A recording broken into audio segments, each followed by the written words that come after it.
দেহের জন্য যেমন তামাক ক্ষতিকর, ধর্মের জন্য তেমন ইসলাম ক্ষতিকর। আজ দেখলাম সমাবেশে কর্মীদের সামনে এক নেতা বক্তব্য দিচ্ছে, এই কথা কিভাবে বলে মানুষের সামনে আমার বুঝে আসে না। আমার ভাই, আমি যদি দেখি আমার জাতি রাজনীতি করতে গিয়ে এমন কথা বলে যে কথার দ্বারা ইমান ভেঙে যায়, ওই মুহূর্তে জাতিকে শিরিক থেকে ফেরানোর জন্য কোরআন হাদিস থেকে সে কথাগুলো জাতির সামনে তুলে ধরা দরকার আছে না নাই? এই যে নির্বাচন আসছে, জনসভা মিছিল মিটিং শুরু হয়ে গেছে, রাজনীতি করেন, আমাদের কোনো আপত্তি নাই, কিন্তু আল্লাহর ওয়াস্তে শিরিক করবেন না ভাই। কারণ শিরিক করে মারা গেলে ওই যে জনসমাবেশে বক্তৃতা দিচ্ছে নেতা, ওই যে হাজার হাজার কর্মী সেখানে, ওই মুহূর্তেও 2-4 জনের মৃত্যু হওয়ার সম্ভাবনা আছে না? ওই মুহূর্তে যদি শিরকিয়াতের কোনো কথা মাথায় ঢুকে যায় অথবা মুখে উচ্চারিত হয়, একদম মুশরিক অবস্থায় মরে গেলেন, ঈমান শেষ। আমাদের বাংলাদেশের কত নেতা নির্বাচনী জনসভায় দাঁড়ায় বক্তব্য দেয়, বক্তব্য দিতে দিতে এক পর্যায়ে বলে, ভাইরা আমার, আমাদের সাথে থাকবেন, আমরাই আগামীতে ক্ষমতায় যাব, কোনো সমস্যা নাই। তবে বলতে বলতে এক পর্যায়ে বলে ফেলে, সকল ক্ষমতার উৎস জনগণ।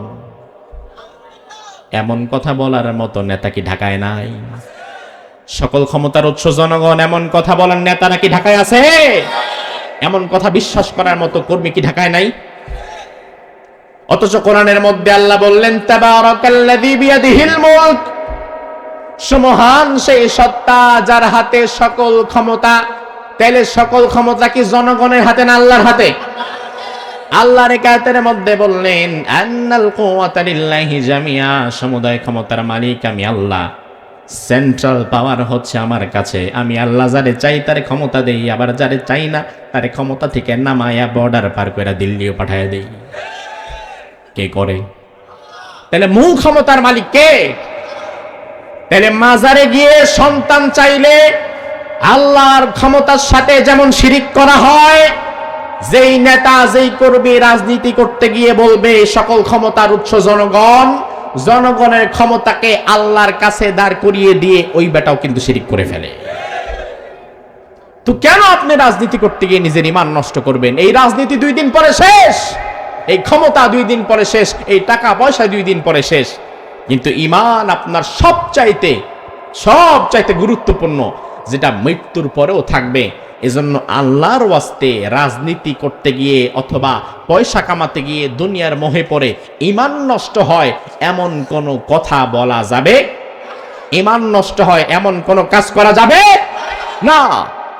ঈমান নষ্ট করার মতো কথা যেই বলবে, সে যেই দলেরই হোক না কেন, তাকে সতর্ক করার দরকার আমাদের আছে না নাই? আজ দেখলাম সমাবেশে কর্মীদের সামনে এক নেতা বক্তব্য দিচ্ছে যে দেহের জন্য যেমন তামাক ক্ষতিকর, ধর্মের জন্য তেমন ইসলাম ক্ষতিকর। এই কথা কিভাবে বলে মানুষের সামনে আমার বুঝে আসে না। অথচ আমার ভাই, ইসলাম ছাড়া দুনিয়াতে যেমন চলা যায় না, এই ইসলাম ছাড়া কবরে টেকা যাবে? ওই যে আমার আগে মনোহর হোসেন মমিন ভাই কথা বললেন, কবরে ঢোকার পরে তুমি কোন ধর্মের অনুসারী, এমন একটা প্রশ্ন আছে না নাই? তো দুনিয়াতে যারা ইসলামের পক্ষে ছিল না, দুনিয়াতে যাদের ইসলাম ভালো লাগে নাই, এ জাতির ইসলাম ভালো লাগে না কেমনে? আপনি বলুন, হুজুর ইসলাম ভালো না লাগলে কি মাহফিলে আসছি? আরে ভাই, আমাদের ইসলাম এখন শুধু নামের ইসলাম, কামের ইসলাম না। আল্লাহর হাবিব হাদিসের মধ্যে বললেন, ইয়াতি আলান নাসি জামান, বিশ্বনবীর হাদিস শোনাই, আমার কথা না। 1500 বছর আগে রাসূল বলে গিয়েছেন, ইয়াতি আলান নাসি জামান লা ইয়াবকা মিনাল ইসলামি ইল্লা ইসমুহু ওয়া লা ইয়াবকা মিনাল কুরআনি ইল্লা রাসমুহু মাসাজিদুহুম আমিরাতুন ওয়া হিয়া খারাবুম মিনাল হুদা উলামাহুম শাররুম মিন তাহতি আদিমিস সামাই মিন ইনদিহিম তাখরুজুল ফিতনাতু ফীহিম তাউদ। আল্লাহর হাবিব 1500 বছর আগে বলেছেন, এমন এক জামানা আসবে ইসলামের কোনো কিছুই বাকি থাকবে না, শুধু নাম ছাড়া। কি ছাড়া? নাম ছাড়া ইসলামের আর কিছুই বাকি থাকবে না। এমন জামানা কিন্তু 1000 বছর পরে আসবে না, বর্তমান চলছে। এদেশের মানুষ ইসলামকে এত মহব্বত করে, নাম কি? নাম রফিক। খুশি হয় নাই, এজন্য লাগাই দিছে রফিকুল ইসলাম। নাম কি? নাম নুরু, খুশি হয় নাই, লাগাই দিছে নুরুল ইসলাম। নাম কি? নাম শফিক, খুশি হয় নাই, লাগাই দিছে শফিকুল ইসলাম। এদেশের মানুষ ইসলামকে শুধু নিজের নামের সাথে সম্পৃক্ত রেখেছে। আমি রমজানে আরব বিশ্বের 3টা দেশ সফর করে এসেছি। আল্লাহ তাআলা আরব বিশ্বের বহু দেশে আমাকে নিয়েছেন। তবে এই সাবকন্টিনেন্টের মতো নামের সাথে ইসলাম যুক্ত করে এমন মানুষ আরব বিশ্বে নাই। তাদের নামগুলোর ধরন ভিন্ন। তারা ছোট্ট একটা নাম রাখবে, ওই নামের সাথে নিজের বাবার নাম জড়ে দিবে। যেমন নাম কি? নাম আব্দুল্লাহ, বাবার নাম যদি মোহাম্মদ হয় আব্দুল্লাহ বিন মোহাম্মদ, মোহাম্মদ বিন আরাফাত, আরাফাত বিন আব্দুর রহমান, আব্দুর রহমান বিন সুদাইস। এভাবে করে নিজেদের নামের সাথে নিজেদের বাবার নামকে যুক্ত করে দেয়। আর আমরা মাশাআল্লাহ নামের সাথে ইসলামটাকে লাগিয়ে রাখি। সমস্যা নাই, নামের সাথে ইসলাম লাগানোটা দোষের কিছু না, অবশ্যই ভালো বিষয়, আপনি লাগাতেই পারেন, অর্থটাও সুন্দর হয়। কিন্তু আমার দেশে দেখা যায় নাম রাখছে, নামের সাথে তার ইসলামটা যুক্ত করাও আছে, কিন্তু 24 ঘন্টার একটা কাজও সে ইসলামের পক্ষে করে না। এমন আছে না নাই? তার মানে ইসলামটা আছে, তার শুধু নামে, তার কামে নাই। সে যখন ব্যবসা করে, ব্যবসার মধ্যে ঢুকায় সুদ, সেখানে ইসলাম নাই। সে যখন চাকরি করে, চাকরির মধ্যে ফাঁকিবাজি করে, সেখানে ইসলাম নাই। সে যখন পরিবারে যায়, পরিবারটারে পর্দায় চালায় না, স্ত্রী আর মেয়েটারে নিয়ে ঢ্যাং ঢ্যাং করে সবার সামনে ঘুরে বেড়ায়, তার পরিবারের মধ্যেও ইসলাম নাই, তার রাজনীতির মধ্যেও ইসলাম নাই। তাইলে দেখা গেল ইসলাম তার কোথাও নাই, আছে শুধু নামে। তাইলে রাসূল যে 1500 বছর আগে বলেছেন এমন এক জামানা আসবে ইসলাম থাকবে শুধু নামে কামে না, এমন জামানা কি ভবিষ্যতে আসবে না? বর্তমান চলছে। ইসলামটারে আমরা সংকুচিত করতে করতে করতে করতে স্যারের ওই গল্পের মতো বানিয়ে ফেলেছি। স্যার ক্লাসে ঢোকার পরে একদিন ছাত্রদেরকে বলল, ছাত্ররা 500 টাকা আছে আমার কাছে, পুরস্কার দিব একজনকে।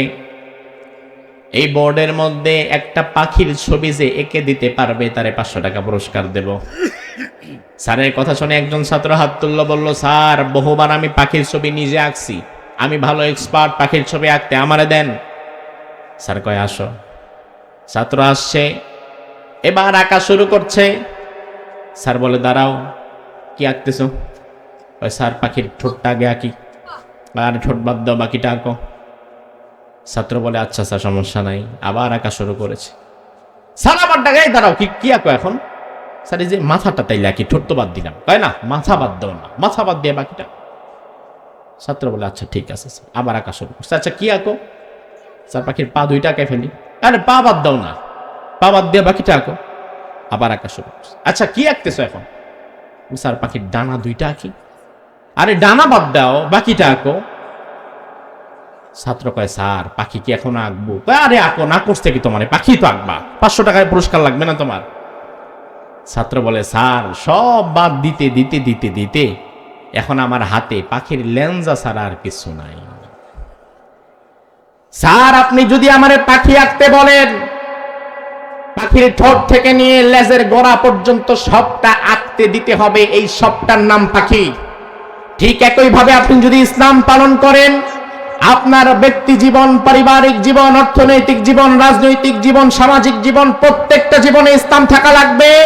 সব বাদ দিয়া পাখির লেজের নাম যেমন শুধুমাত্র পাখি হতে পারে না, সব জায়গা থেকে ইসলামের বাদ দিয়া শুধুমাত্র মসজিদে নামাজ পড়ার নামও ইসলাম হতে পারে না। ইসলাম যদি পালন করেন তাহলে জীবনের প্রত্যেকটা জায়গায় ইসলাম পালন করার দরকার আছে না নাই? এজন্য আমার ভাই, ইসলাম কটাক্ষ করা যাবে না, কারণ ইসলাম যেমন দুনিয়াতে দরকার, মৃত্যুর পরেও দরকার। আর দুনিয়াতে যে তার জীবনের সাথে ইসলাম রাখে নাই, মৃত্যুর পরে ফেরেশতার প্রশ্নের জবাবও সে দিতে পারবে না। এজন্য আল্লাহ রাব্বুল আলামিন কোরআনের মধ্যে বললেন, জান্নাতে যদি যেতে চাও সবার আগে যেটা লাগবে সেটা ঈমান। সবার আগে কি? এখন আপনার ঈমান যে আছে না গেছে, কোন পর্যায়ে আছে, ওইটা তো একটু মাপা দরকার। জ্বর আসলে জ্বর কি 100-র নিচে নাকি 100, 102, 103, 4, 5 কত হইল, এটা মাপার জন্য একটা মেশিন আছে না নাই? কি নাম? কি মিটার? ঠিক ইমান মাপারও একটা থার্মোমিটার আছে, জ্বর মাপার যেমন মেশিন আছে, ইমান মাপারও একটা মেশিন আছে। ইমান মাপার ওই থার্মোমিটারটা হচ্ছে রাসূলের একটা হাদিস। আল্লাহর হাবিব বললেন, ইমান মাপবা কিভাবে শুনে নাও। ওই হাদিস দিয়ে নিজের ইমান মাপেন। বিশ্বনবী বললেন, মান রাআ মিনকুম মুনকারান ফালইউগাইয়িরহু বিয়াদিহি ফাইন লাম ইয়াস্তাতি ফাবিলিসানিহি ফাইন লাম ইয়াস্তাতি ফাবিকলবিহি ওয়া যালিকা আযাফুল ঈমান। ১৫০০ বছর আগে বিশ্বনবী হাদিসের মধ্যে বলে গেলেন, তোমাদের ঈমান আছে কিনা, বা কোন পর্যায়ের ঈমান আছে, ফার্স্ট ক্লাস, সেকেন্ড ক্লাস, না থার্ড ক্লাস, না কোন পর্যায়ের ঈমান, এটা বুঝবা কেমনে? তোমাদের সামনে যদি কোনো অন্যায় হতে দেখো, ওই অন্যায় হতে দেখার পরে যদি ক্ষমতা থাকে, সরাসরি ওই অন্যায়ের বিরোধিতা করা লাগবে। হাত দিয়ে। কি দিয়ে? কি দিয়ে? হাত দিয়ে। অন্যায়ের প্রতিবাদ যারা করবে তারা প্রথম সারির ঈমানদার। আল্লাহর হাবিব বললেন, ফাইন লাম ইয়াস্তাতি ফাবিলিসানি, ওই ক্ষমতা যদি না থাকে তাইলে তোমার জবান দিয়ে তুমি প্রতিহত করো। জবান দিয়ে যারা প্রতিহত করবে তারা সেকেন্ড ক্লাস, দ্বিতীয় সারির ঈমানদার। বিশ্বনবী বললেন, ফাইন লাম ইয়াস্তাতি ফাবিকলবি, হাত দিয়ে বাধা দিতে পারো নাই, মুখ দিয়ে কথা বলার সাহস তোমার নাই, অন্তর দিয়ে ঘৃণা করো যে এটা অপরাধ এবং এই অপরাধকে আমার পরিবর্তন করা লাগবে, এই অপরাধকে বন্ধ করা লাগবে, এমন পরিকল্পনা গ্রহণ করো। এটা যদি করতে না পারো, ওয়াযালিকা আযাফুল ঈমান, এটা ঈমানের সর্বনিম্ন স্তর। এরপরে ঈমানের আর কোনো স্তর বাকি নাই। আপনার সামনে দিনের পর দিন অন্যায় চলবে, অত্যাচার চলবে, জুলুম চলবে, আর আপনি দেখে দেখে চুপচাপ সহ্য করে মসজিদে ঢুকে ঢুকে ইল্লাল্লাহ ইল্লাল্লাহ করবেন, অন্যায় জীবনে বাধা দিবেন না, একটা কথাও বলবেন না, প্রতিবাদও করবেন না, অন্যায় কিভাবে বন্ধ করা যায় এটুকু চিন্তাও রাখবেন না। রাসূলের হাদিস অনুযায়ী আযাফুল ঈমান, সর্বনিম্ন স্তরের নিচে আপনি চলে গেছেন। এজন্য আমার ভাই, অন্যায় হতে দেখলে যদি আপনি ওই অন্যায় বাধা দিতে পারেন তাহলে বোঝা লাগবে তখন আপনার ঈমান আছে, ঠিক কি না? যদি আমরা আমাদের সামনে কোনো অন্যায় হতে দেখি আর আমরা যদি চুপচাপ সহ্য করে নেই, অন্যায়ের প্রতিবাদ প্রতিরোধ যদি না করি, তাহলে এই অন্যায় কি দিন দিন কমবে না আরো বাড়বে? সমাজের অন্যায়গুলো কোনোদিন, অন্যায়কারীর অন্যায়ের কারণে সমাজে অন্যায় বাড়ে না, বরং সমাজের অন্যায় বেড়ে যায় ভালো মানুষের নীরবতার কারণে। ভালো মানুষগুলো চুপচাপ বসে থাকে বিধায় এই সমাজের অন্যায়গুলো বেড়ে যায়। আজ আমাদের সমাজে ওসমান হাদির মতো যদি যুবক থাকতো, বাংলাদেশের ৬৪টা জেলায় যদি ৬৪টা ওসমান হাদি থাকতো, গোটা বাংলাদেশের চেহারা পাল্টে যেত। এটা আমি বিশ্বাস করি। তার কারণ যুগ জামানা পাল্টে দিতে চায় না অনেকজন, এক মানুষই আনতে পারে জাতির জাগরণ। এই 18 কোটি ঘুমন্ত জাতির বিবেকের দরজায় কড়া নেমে গিয়েছিল আমাদের ভাই ওসমান হাদি। কোনো দল নাই, নেতা নাই, কর্মী নাই, টাকা দেয় নাই, পয়সা দেয় নাই, তবুও হাজার হাজার লক্ষ লক্ষ কোটি কোটি মানুষের ভেতরে তার জন্য ভালোবাসা আছে না নাই?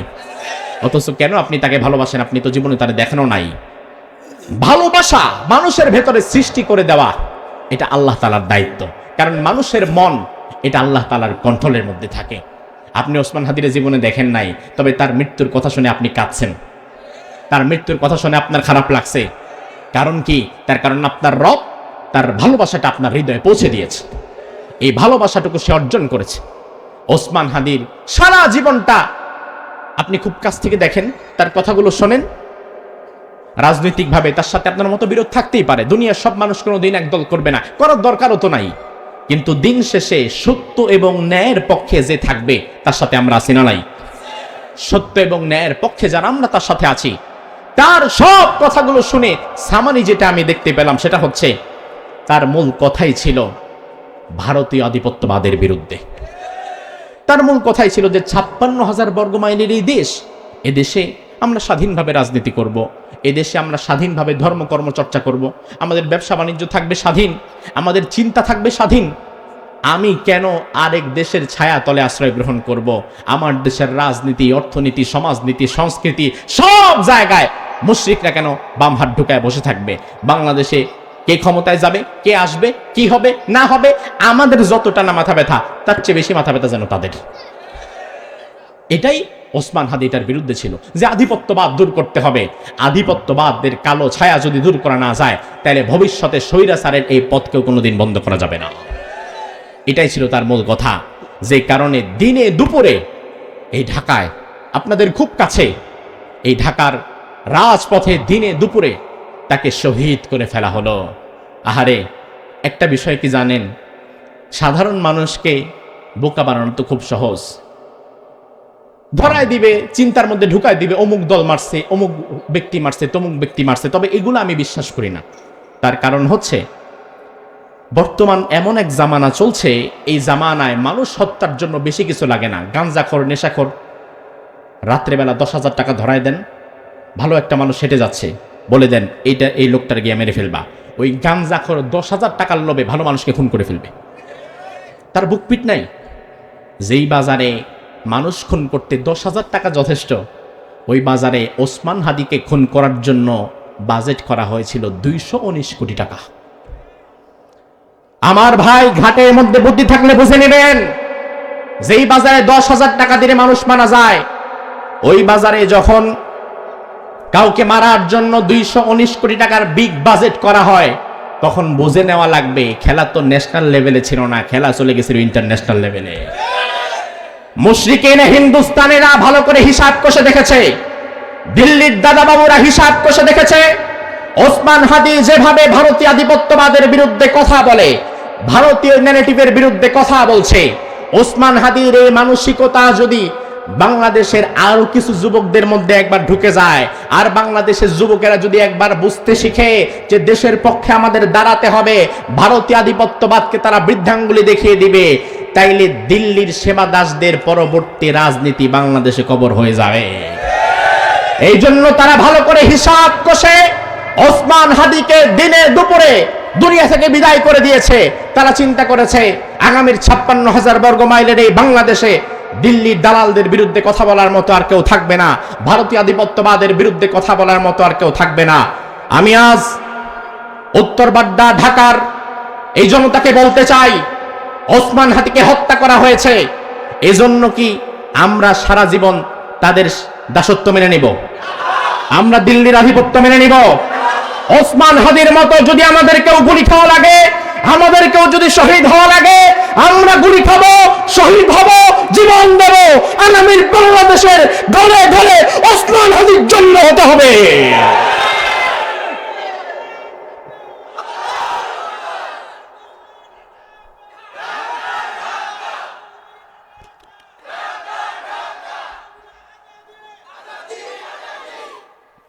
আগামীর বাংলাদেশে যারা রাজনীতি করছেন, এক এক দল এক এক কথা বলছেন, কত আশা ভরসা দিচ্ছেন, আমরা আপনাদেরকে সম্মান করি, প্রত্যেকটা দলকে আমরা সম্মান করি, প্রত্যেক নেতৃবৃন্দকে আমরা সম্মান করি। তবে আমি এই হাজারো জনতার পক্ষ থেকে আপনাদেরকে বলে দিয়ে যাই, আগামীর বাংলাদেশে এই দিবেন সেই দিবেন, রাস্তাগুলারে মার্বেল পাথর দিয়ে বানায় দিবেন, ঘরে ঘরে টাকার মেশিন বসায় দিবেন, এমন গাল গল্প না করে আমাদের সামনে আপনারা প্রত্যেক রাজনৈতিক দল কোরআন হাতে নিয়ে কসম করেন, ওয়াদা করেন, আগামীর বাংলাদেশে যারাই ক্ষমতায় আসবেন, কিছু দিতে পারেন আর না পারেন, আমাদেরকে ইনসাফ দিবেন, আমাদেরকে ন্যায় বিচার দিবেন, ওসমান হাদির হত্যার বিচার করবেন, ফেরানের হত্যার বিচার করবেন, দিল্লির দাসত্বকে বৃদ্ধাঙ্গুলি দেখাবেন। আগামীর বাংলাদেশে ইনসাফ যারা প্রতিষ্ঠা করবে, আমরা তাদের সাথেই আছি। তার কারণ দিন শেষে এই জাতির মাঝে সবচেয়ে বড় অভাব যেটা, সেটা হচ্ছে ইনসাফ, ন্যায় বিচার, সুবিচার। এই 56,000 বর্গ মাইলের প্রতিটি ইঞ্চি বালুকণার মাঝে আমরা ইনসাফের সুশাসন পৌঁছে দিতে চাই, ঠিক কিনা? এই জন্য আল্লাহ রাব্বুল আলামিন বললেন, ইমানদার, জান্নাতে যদি যেতে চাও, 1 নাম্বার আমল হচ্ছে ঈমান। 1 নাম্বার কি? রব্বুল আলামিন বললেন, ইন্নাল্লাযীনা আমানু ওয়া আমিলুস সালিহাতি কানাত লাহুম জান্নাতুল ফিরদাউসি নুজুলা। জান্নাতুল ফিরদাউস পেয়ে যাবা, তবে সবার আগে লাগবে ঈমান, ঈমানের পরে লাগবে আমলে সালিহাত, নেক আমল। নেক আমলের মধ্যে সবার আগে যেই আমল আমলের সিরিয়ালে সর্বোচ্চ প্রাধান্য পায়, সেটার নাম হচ্ছে নামাজ। সেটার নাম কি? জোরে কোন। এই নামাজ 5 ওয়াক্ত পড়ে না এমন নামাজি আমাদের সমাজে আছে না নাই? এই যে আজকে জুমার দিন, জুমার নামাজ পড়ছে, আসরও পড়ে নাই, মাগরিবও পড়ে নাই, এশাও পড়ে নাই, এমন আল্লাহর ওলি মাহফিলে আছে না নাই? আমাদের বাংলাদেশের নামাজিদের মধ্যে ধরন আছে। ধরন এক প্রকারের নামাজি আছে যারা ডেইলি 5 ওয়াক্ত পড়ে। যত বর্ষা হোক, যত বৃষ্টি হোক, যত শীত হোক আর যত গরম হোক, প্রচন্ড শীতের মধ্যে ঠান্ডা পানি দিয়ে অজু করে আপনাদের উত্তর বাড্ডা হাজীপাড়া মসজিদে নামাজ পড়ে এমন নামাজি আছে না নাই? এরা ডেইলি। আবার কিছু আছে উইকলি, যারা সপ্তাহে একদিনও আসে না, কিন্তু জুমার দিন আসবে সবার পেছনে, ঘাড় ডিঙ্গায়া বসবে সবার আগে। আছে না নাই? এরা উইকলি। আবার কিছু আছে যারা জুমার নামাজও পড়ে না, তাদেরকে পাবেন শুধু বিশেষ অফারে 2 ঈদে, ঈদ উল আজহা এবং ঈদ উল ফিতরে বিশেষ অফারে তারা হাজির হয়ে যাবে, ইয়ারলি নামাজ পড়বে। আর এরপরে আছে কিছু সিজনালি, শবে বরাত, শবে কদর, রমজানের প্রথম দিন, এমন বিশেষ বিশেষ কিছু দিনে মসজিদে মূল মুসল্লি যারা আগে আগে নামাজ পড়ে, ওই দিন এরা আসার আগে সিজনাল মুসল্লিরা শবে বরাতের প্রথম কাতার দখল করে বসে যাবে। আছে না নাই?